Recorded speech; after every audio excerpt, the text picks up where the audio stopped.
सावली देते, पक्ष्यांचा आनंद देते, अनेक प्रकारच्या वनस्पत्या देते, अनेक प्रकारचे फलं देते, अनेक प्रकारचं धान्य देते, अनेक प्रकारच्या भाज्या देते. उत्कृष्ट प्रकारची मिरचीला तिखटपणाची चव देणारी माझी माता आहे. गुळाला गोडी देणारी, ऊसाला गोडी देणारी ही माझी माता आहे. फुलाला रंग आणि सुगंध देणारी माझी माता आहे. प्रत्येक भिन्न भिन्न फळभाज्यांना वेगळ्या वेगळ्यांची चव देणारी ही माझी माता आहे. या मातीच्या कणाकणामध्ये माझ्या परमात्म्यांचं कणकण में भगवान जो असं म्हटलेलं आहे. याच मातीच्या पवित्र मातीच्या पुतळ्याला आम्ही लक्ष्मी करून मानतो आणि तिचं संपूर्ण भारतभर लक्ष्मी मातीची पूजा करतो. ही भारत माझा प्रत्यक्षात लक्ष्मी आहे. याच मातीच्या एका मातीचा गोळा करतो आणि त्याचा गणपती करतो, कारण ते संपूर्ण विघ्नहर्ता आहे, बुद्धिदाता आहे. याच मातीच्या स्पर्शाने माणसाची बुद्धी वाढीला लागते, याच मातीच्या स्पर्शाने माणसाची बुद्धी चालते. ही माता याच मातीच्या एका पवित्र अशा असणाऱ्या एका पुतळ्यांचं आम्ही आणि हे करतो. अनेक देवदेवतांना जन्म देणारी हिच्यापासूनच गाडगा आहे, हिच्यापासून मडका आहे. ज्या मडक्यापासून आम्हाला पहिल्या मडक्यामध्ये आम्हाला स्नान घातलेलं आहे, दुसऱ्या मडक्यामध्ये आमच्या वारकरी साधू संतांनी काला केलेला आहे. तो काला आमच्या कृष्ण परमात्मे आणि द्वापार युगामध्ये, कारण शिंके लांबविले दुरी अनाधी कालामध्ये मातीचा वापर करून त्या मातीच्या वापरामध्ये गाई म्हशीच्या दुधाला तापवत असताना काही ऊर्जा देणारी काळी माता आहे, भूमाता आहे. यातूनच सुंदर असं दुधाला ऊर्जा मिळायची. त्याच्यातून तुपाचा जन्म होण्यासाठी दही सुद्धा हिच्यामध्ये शांती, हिच्यामध्ये क्रांती आणि हिच्यामध्ये सर्व सुखाची विश्रांती आहे. अशी विश्रांती देणारी ही कृषी माता आहे. म्हणून भारत माझा कृषी प्रधान देश आहे. मी सर्व शेतकऱ्यांना आवाहन करू इच्छितो की मायबाप हो, आपल्या शेतामध्ये एक सुंदर अशी बैलजोडी असणं महत्त्वाची आहे. आपल्या खुट्यावरती एक गाय असणं महत्त्वाची आहे. आणि काळी मातेला पायातील वाहन काढून प्रत्येक शेतकऱ्याने नमन केलं पाहिजे. आज जरी शेतकरी म्हणत असेल आम्हाला पुरत नाही, तरी या संपूर्ण विश्वातला प्रत्येक मानव शेती मातेतलंच अन्न खाऊन जगतो, शेती मातेतलीच भाजी खातो. शेती आमची साखर देते, शेती आमची भाकर देते, शेती आमची दूध देते, शेती आमची तेल देते, शेती आमची तूप देते. नव्हे आम्हाला भगवान परमात्म्याने दिलेली काया झाकण्यासाठी वस्त्र देणारा काऊस माझी शेती देते आहे. आलं का लक्षामध्ये?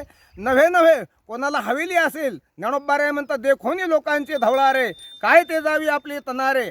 अरे सामान्य माणसाला काही जर नसेल ना, तर तो माणूस या शेतातल्या 4 लाकडं तोडतो आणि शेती मातेतील 4 पेंढ्या गवत कापून सुंदर अशी झोपडी मानतो.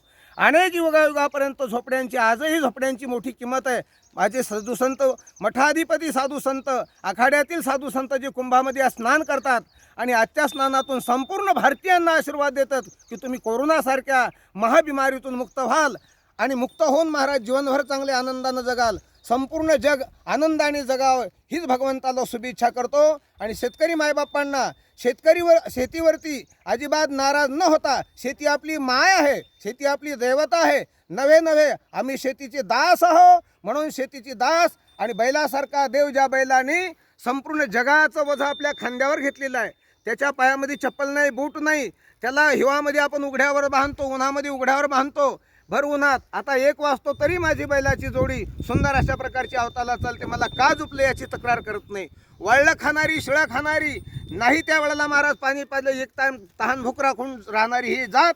आणि याच्याकडे कुठलाही लोभ नाही, स्वार्थ नाही, निस्वार्थपणे. म्हणून बैल हा शेतकऱ्यांचा प्राण आहे. बैल हा तुमचा आमचा बंधू आहे, बैल हा तुमचा आमचा बाप आहे. नव्हे श्रीमद भागवताच्या माध्यमातून बैलाने धर्माचं रूप करून, बैल हा धर्म आहे. म्हणून यदा ही धर्मश्च ग्लानिर्भवती भारतः, भारतांचा धर्म असेल तर माझा बैल आहे, भारतांचा मेन प्राण असेल तर माझी काळी माता आहे, भारतांचं मेन वैशिष्ट्य असेल तर गो माता आहे. भारतांची माता ही संपूर्ण आजही कोरोनासारखी महामारी आहे, पण या महामारीवर असणारे औषधं माझ्या काळी माईच्या माध्यमातून उगवतात. अन्य औषध आहेत, गुळवेल आहे, कावळमुळी आहे, बेल आहे, लिंब आहे, आवळा आहे, अनेक प्रकारची औषधी आपल्याला इथून प्राप्त करता येते. बोर आहे, बिबा आहे आणि मोठ्यात मोठी संजीवनी. आजही कोरोनाच्या विषयावर कोणाला लागणाऱ्या मायबापाने आणि गुळवेलांचा वापर करावा. आपल्या शेतामध्ये बिलायची नावाचा वृक्ष उगवतो, त्याचा जर काढा घेतला तर यदाकदाचित कुठल्याही बिमारीला शरण जायचं काम नाही.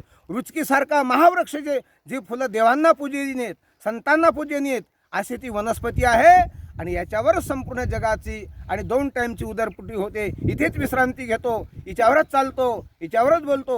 शेवटी ही माता ओटी पसरते आणि माझे बालक माझ्या ओटीत द्या म्हणून याच्यामध्ये 3 हाताचा खरडा खतून आपण हिच्यामध्ये सामावल्या जातो. अशी सर्वांगाने संपूर्ण विश्वाची असणारी माता ही माझी भारत माता आहे, ही माझी भूमाता आहे. आणि या मातेला वरदान म्हणून तिची भगिनी गोमाता आहे. आणि त्याच गोमातेची भगिनी म्हणून आम्हाला जन्म देणारी स्त्री माता आहे. स्त्री दैवत हे फार मोठं आहे. स्त्रीच्या माध्यमातून राजे जन्माला आले, स्त्रीच्या माध्यमातून देव जन्माला आले, स्त्रीच्या वंशातून महाराज मोठमोठे संत जन्माला आले. नवे नवे संपूर्ण जगाची जगत जननी असणारी स्त्री आहे. तेव्हा या जगतामध्ये स्त्रीचा महामान झाला पाहिजे, जमिनीची पूजा झाली पाहिजे, गायीची रक्षा झाली पाहिजे आणि संपूर्ण वनस्पती धनाची वृक्षांची रोपं लावून वृक्षांची चांगल्या प्रकारची जोपासना केली पाहिजे. जय हिंद, जय भारत, जय गोमाता, जय भूमाता, जय माता आणि संपूर्ण जगात वाहणाऱ्या जय गंगा माता, भारत माता की जय.